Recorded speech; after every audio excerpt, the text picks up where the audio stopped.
Be resourceful, not just remorseful.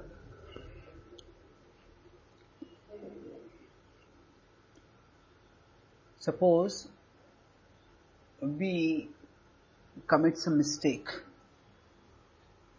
We all are finite and fallible beings. So we may stumble and fall. Sometimes our mistakes may have serious consequences, even grievous consequences. At such times, it is necessary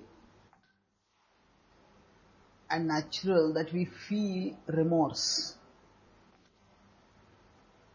Remorse inspires reform.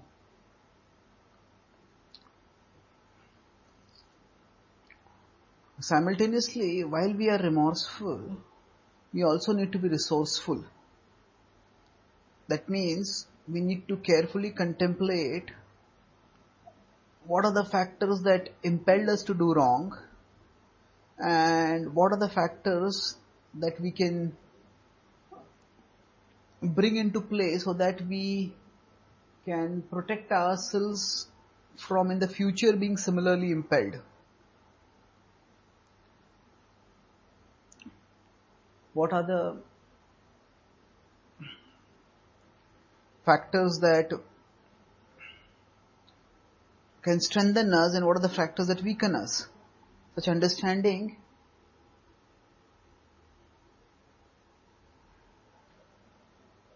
is vital for us, and if we don't seek such an understanding, then we might simply keep beating ourselves up for whatever wrong we may have done. And such beating might actually be our mind playing a devilish double role. First, the mind impelled us to do wrong, and now it is acting like a moralizing judge, beating us up for doing wrong. And either way, if it is lording over us, and if we cower before it, then it will become stronger and we will become weaker. If we are conditioned to succumbing to the mind, to listening to the mind passively, then we will listen to it while it makes us feel bad for doing wrong, and we will also, because of the habit, listen to it when it makes us do wrong again.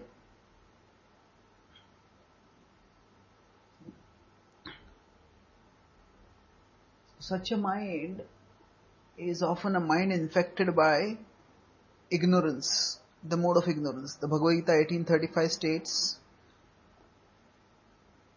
Ya swapnam bhayam shokam vishadam madameva cha na vimunchati durmedha dhriti sa partha tamasi na vimunchati durmedha.